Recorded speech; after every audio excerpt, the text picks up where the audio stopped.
লড়াই করার জন্য। কমিউনিস্ট একটা পার্টি, তাদের বিরুদ্ধে যেভাবে লড়াই হচ্ছে না, করবে কি করবে না কমিউনিস্ট পার্টি, তারা আরএসএস সঙ্গে বুঝে নেবে। কিন্তু তারা ভারতবর্ষে খ্রিস্টান এবং মুসলমানদের সঙ্গে লড়াই তারা শুরু করে দিয়েছে, সে 1947 সাল থেকে বা তার আগে থেকেই। এবং আজকে তারা এমন একটা বিষাক্ত পরিবেশ তৈরি করেছে যে আজকে তারা মনে করছে যে ওয়াকফ আইনের মধ্যে দিয়ে তারা সমস্ত মুসলিম সম্পত্তি দখল করে নেবে।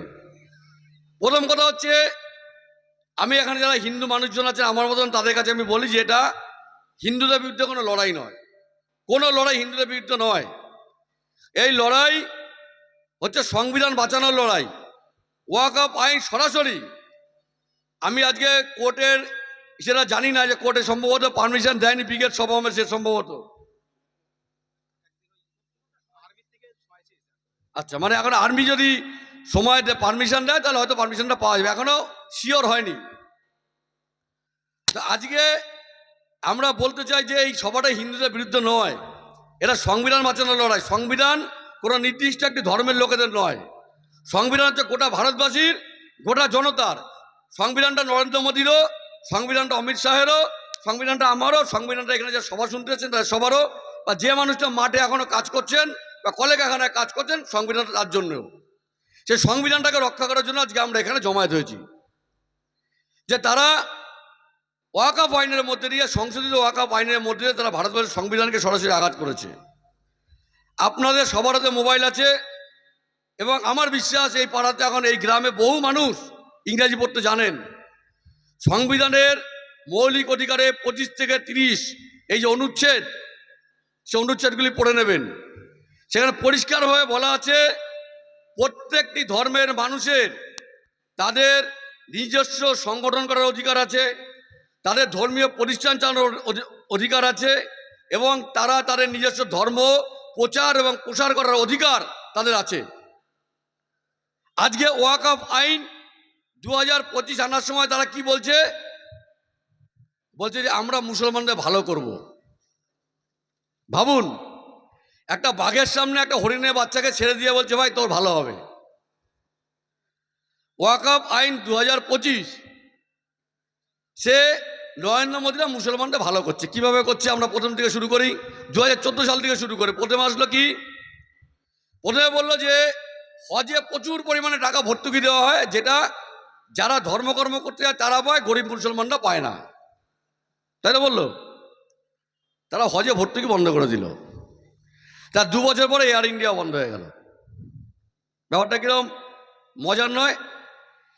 তারা প্রথমে বললো যে আমরা হজে ভর্তুকি বন্ধ করছি এই কারণে যে সব মুসলমানরা তো হজ করতে যায় না, গরিব মুসলমানরা হজ করতে যায় না, ফলে যারা মুসলমানদের মধ্যে যারা হজ করতে তাদের পয়সা করি আছে, তারা নিজেদের খরচায় যেতে পারবে, ফলে তাদের ভর্তুকি দরকার নেই।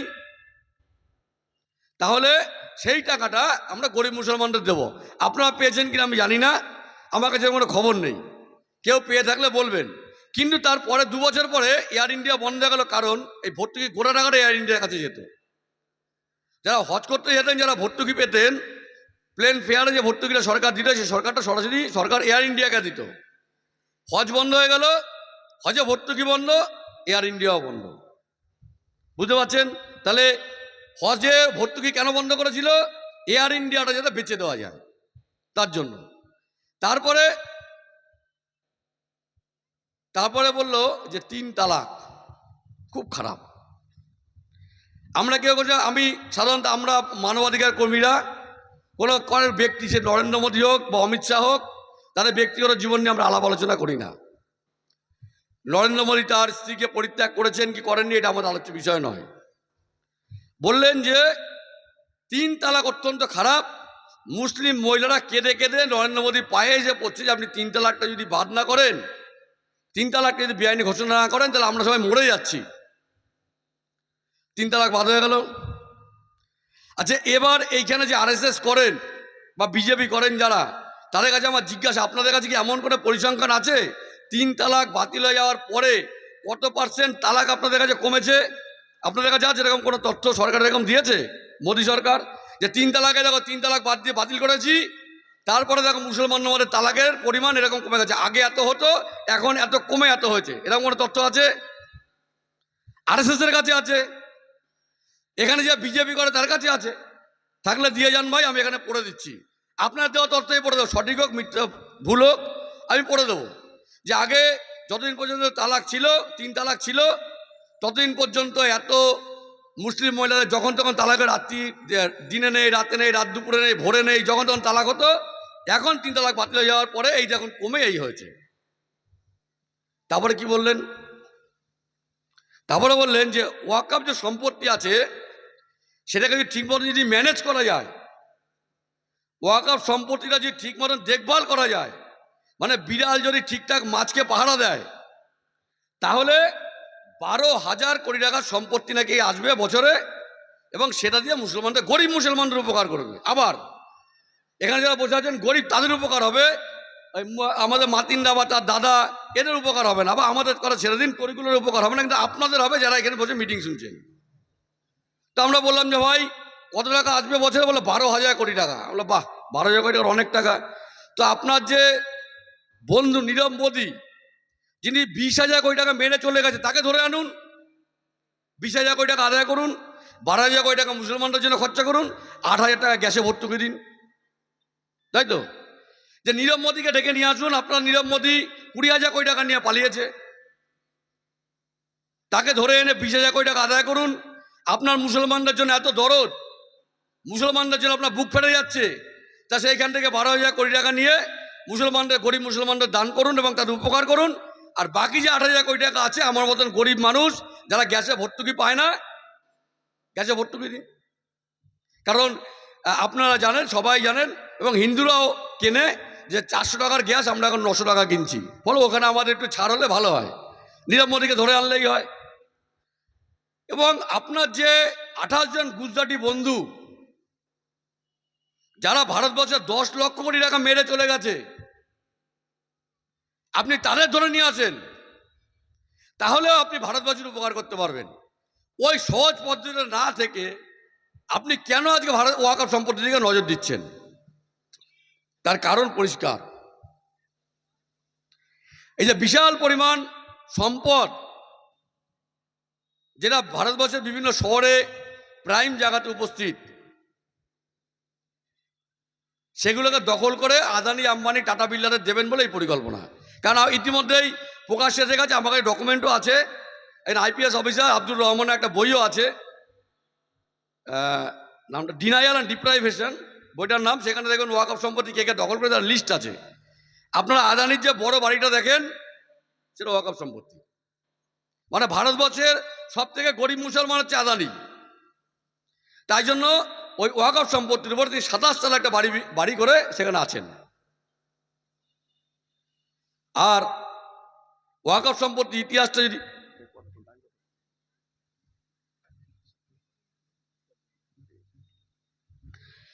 আর আমি কয়েক মিনিটের মধ্যে ওয়াকফ সম্পত্তি দখলের একটা প্রাইমারি একটা হিস্ট্রি বলে আমি আমার বক্তব্য শেষ করব। ওয়াকফ সম্পত্তি প্রথম লিগালি, আইনগতভাবে দখল শুরু হয় 1911 সালে, যখন আপনারা জানেন যে ব্রিটিশদের প্রথম রাজধানী ছিল এই কলকাতা, আমাদের কলকাতা। সেখান থেকে 1911 সালে রাজধানী তার দিল্লিতে নিয়ে যায়। সেখানে গিয়ে প্রথম, আজকে যেটা রাষ্ট্রপতি ভবন যেখানে আছে, তার নাম হচ্ছে রায়সিনা হিল। রায়সিনা হিল একটা গ্রাম ছিল, সে 700 মুসলমান পরিবার বাস করত। সেই পরিবারদের উচ্ছেদ করে এবং সেখানকার ওয়াকফ সম্পত্তি দখল করে প্রথম ইংরেজরা দিল্লির ওয়াকফ সম্পত্তি দখল করে। এবং সেটা নিয়ে যখন হইচই হয়, যখন মুসলমানরা বিদ্রোহ শুরু করে সেই সমস্ত নিয়ে, তখন প্রিভি কাউন্সিল, মানে ব্রিটিশ একটা প্রিভি কাউন্সিল ছিল। প্রিভি কাউন্সিল হচ্ছে একটা উপদেষ্টা মণ্ডলী।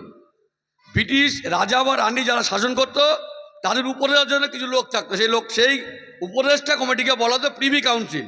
যেমন ভারতবর্ষে অনেক স্বাধীনতা সংগ্রামী যাদের ফাঁসি হতো, ফাঁসির আদেশ হওয়ার পরেও ওই প্রিভি কাউন্সিলে অ্যাপিল করা যেত, যে প্রিভি কাউন্সিল আপনি বললেন যে আমার ফাঁসি মুকুব করা হোক, কারণ প্রিভি কাউন্সিল বিচার করে বলতো যে হ্যাঁ এটা করা হবে, এটা করা হবে না। যেমন ভগৎ সিং, খুদিরামদেরটা করা হয়নি, তাদের ফাঁসি হয়েছিল, ঠিক সেরকম প্রিভি কাউন্সিল, সে প্রিভি কাউন্সিল বলেছিল, তাদের রায় আছে 10 পাতার, আমার কাছে আছে। প্রিভি কাউন্সিলের বলেছিল যে ওয়াকফ হচ্ছে অত্যন্ত খারাপ একটা চিরস্থায়ী বন্দোবস্ত এবং এটাকে বাতিল করা উচিত। ওয়াকফ, আমি বাংলায় বলছি, ওয়াকফ একটি অত্যন্ত খারাপ চিরস্থায়ী বন্দোবস্ত এবং এটা বাতিল করা উচিত। ইংরেজরা প্রিভি কাউন্সিল তাদের রিপোর্টে এই কথা বলেছে।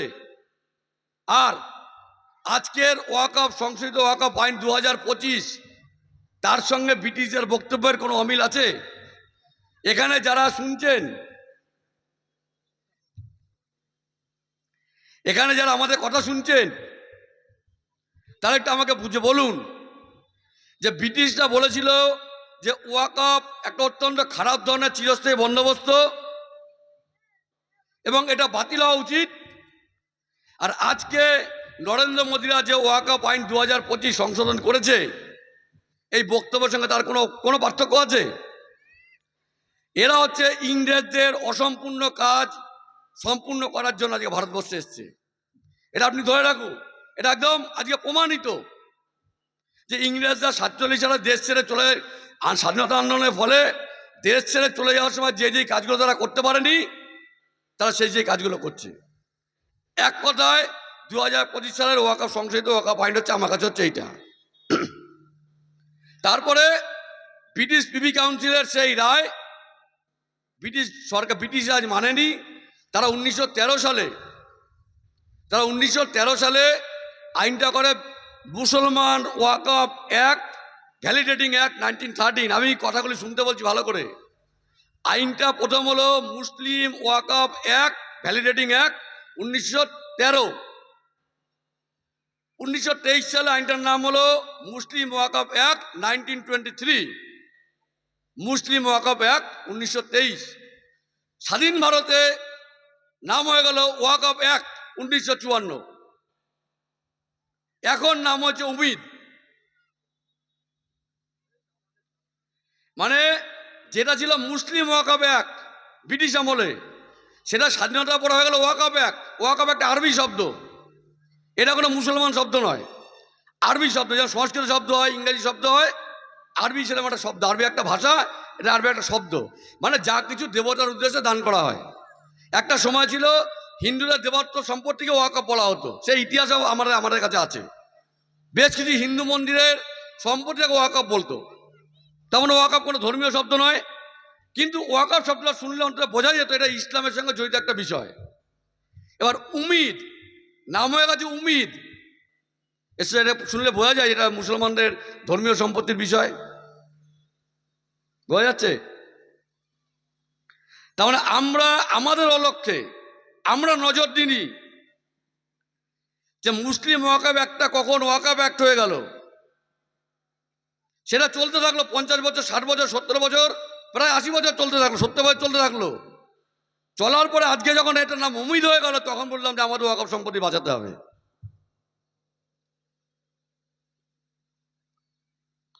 ফলে যেই বিষয়টা চলতে চলতে চলতে চলতে এই জায়গায় এসে দাঁড়িয়েছে। আর একটা কথা বলে তাই বলবো যে ওয়াকফের হিসাবটা বোঝা গেল যে ওয়াকফটা কি, কিভাবে দখল হয়েছে। প্রথমে নাম পরিবর্তন করে, প্রথমে নামের থেকে নাম ছেটে ছেটে ছেটে ছেটে ছেটে ছেটে কমিয়ে কমিয়ে কমিয়ে এবার করে পুরো বাদ। এবং উমিদ এক চালু হয়ে যাওয়ার পরে, যদি উমিদ একটা চালু হয়, আজ থেকে 20 বছর পরে কোনো লয়ার স্টুডেন্ট যখন পড়বে এই আইনটা পরে যে বুঝতে পারবে না যে এটা একটা মুসলমানদের ধর্মীয় সম্পত্তি রক্ষার আইন। আর এখানে যারা হিন্দু, আমার মতন যারা হিন্দু, SC ST OBC বা আমার মতন যারা জেনারেল কাস্টের মানুষ আছে, তাদের কাছে আমার অনুরোধ যে আমাদের বাড়ির ছেলেপুলেদেরকে RSS ফাঁদে ফেলে ভুল বুঝিয়ে তাদেরকে নিয়ে যাচ্ছে বিভিন্ন সময়ে মসজিদের সামনে নাচতে। মসজিদের মাথায় উঠছে তারা, তরতর করে মসজিদের মাথায় উঠে ভাগোয়া ঝান্ডা বেঁধে দিচ্ছে, মসজিদের সামনে নাচছে, মসজিদের মাথায় উঠে ভাগোয়া ঝান্ডা বাজছে। আমি তাদের কাছে জিজ্ঞাসা করবো যে আপনার ছেলে কোথায় আছে? আপনার ছেলে মসজিদের মাথায় আছে। আর অমিত শাহ ছেলে কোথায় আছে? অমিত শাহ ছেলে BCCI এর মাথায় আছে। মানে ভারতের ক্রিকেট নিয়ন্ত্রক সংস্থা, তার মাথায় হচ্ছে অমিত শাহ ছেলে। আর আপনার ছেলে, আমার ঘরের ছেলে, SC ST OBC জেনারেল কাস্টের ঘরের ছেলে, তারা মসজিদে মাথায় উঠছে। ভাবুন একবার বিষয়টা। আরএসএস বিজেপি পার্থক্য বুঝিয়ে দিচ্ছে আপনাদের সঙ্গে তাদের, যে আপনার ছেলে মসজিদে মাথায় উঠে পড়ে মরে গেলে তাদের কেউ যায় আসে না, কিন্তু অমিত শাহ ছেলে ভারতীয় ক্রিকেট কন্ট্রোল বোর্ডের মাথায় 24,000 কোটি টাকার সম্পত্তির উপরে তিনি বসে আছেন। এখানে যারা হিন্দু আছেন আমার মতন, তাদের কাছে আমার জিজ্ঞাসা যে 1991 সালে এখানে অনেকে আমাদের যারা সিনিয়র তাদের মনে আছে, যারা জুনিয়র তাদের হয়তো জানা নেই, যে 1991 সালে বাবরি মসজিদ ভাঙার আগে তখন উত্তরপ্রদেশে প্রচুর লোক যেত শ্রীরাম লেখা ইট নিয়ে কর সেবা করতে। এরকম দুজন কর সেবক বড় বাজারের, কলকাতার বড় বাজার দুজন কর সেবক উত্তরপ্রদেশে কর সেবা করতে গিয়ে মারা যায়। আমি আমার হিন্দু বন্ধুদের জিজ্ঞাসা করছি যে আপনারা একবার খোঁজ নিয়ে দেখেছেন যে রাম মন্দিরের যে ট্রাস্ট আছে, রাম মন্দিরের যে ট্রাস্ট আছে, সেই ট্রাস্টে বড় বাজারের যে পরিবার শহীদ হয়েছে রাম মন্দির বানাতে গিয়ে, তার লোক আছে কিনা? তার লোক আছে? আমি বলবো থাকবে না।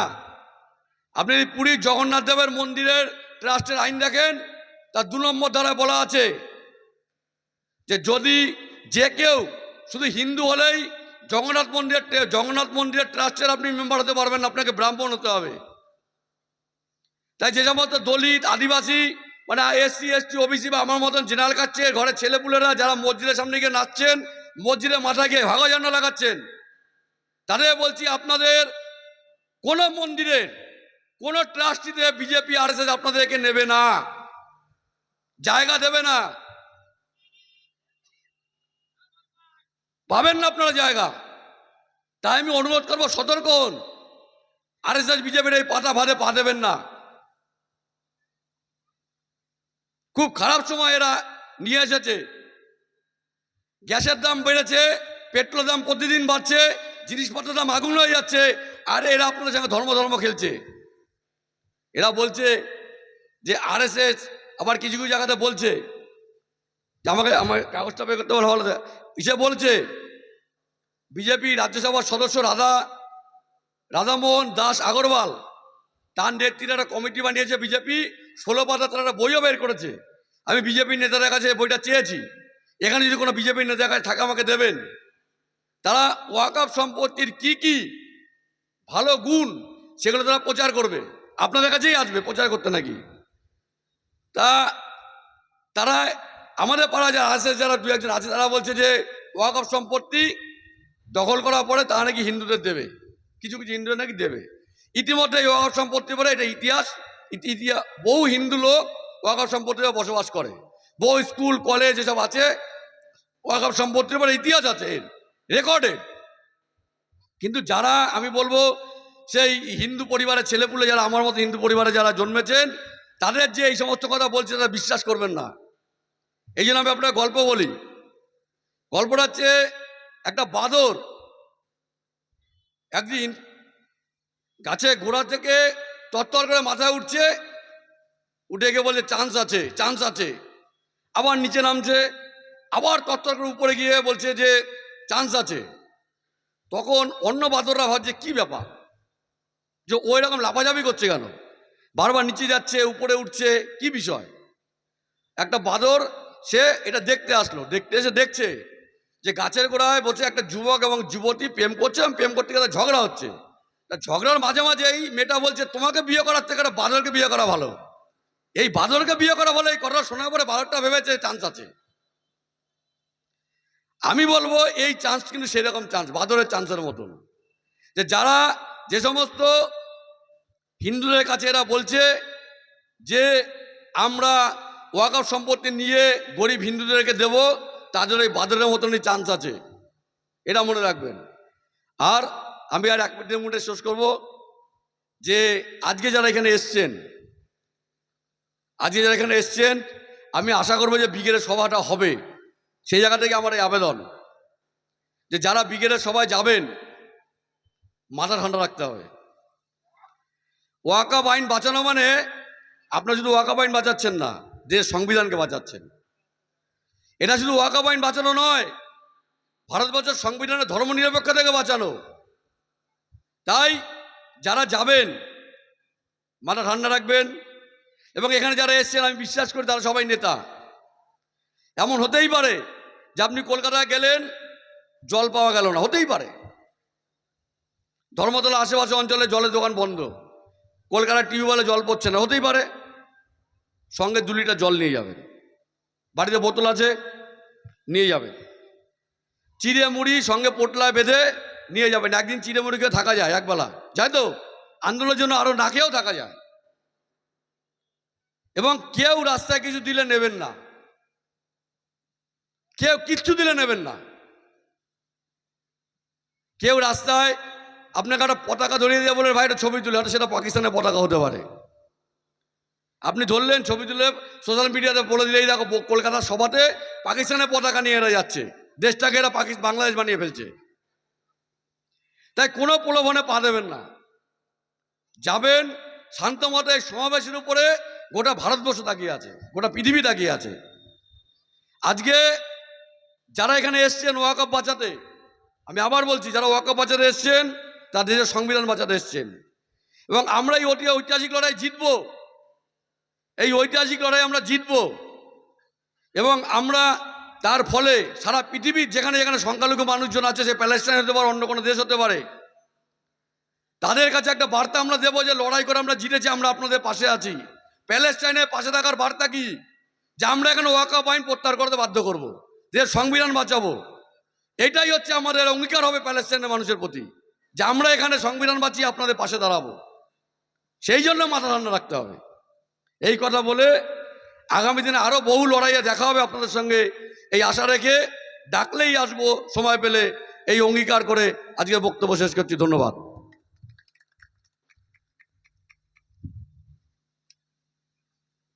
ধন্যবাদ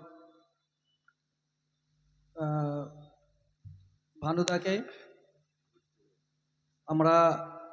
আমি আরেকটু দাবি করছি, এখনো যারা বাইরের দিকে দাঁড়িয়ে আছেন, যদি একটু কাছাকাছি এসে, অনেক বসার জায়গা আছে আপনাদের, একটু যদি বসতে পারেন। আর যদি মনে করেন না বসতে বললে চলে যাব, তাহলে দাঁড়িয়েই থাকুন, অসুবিধা নেই।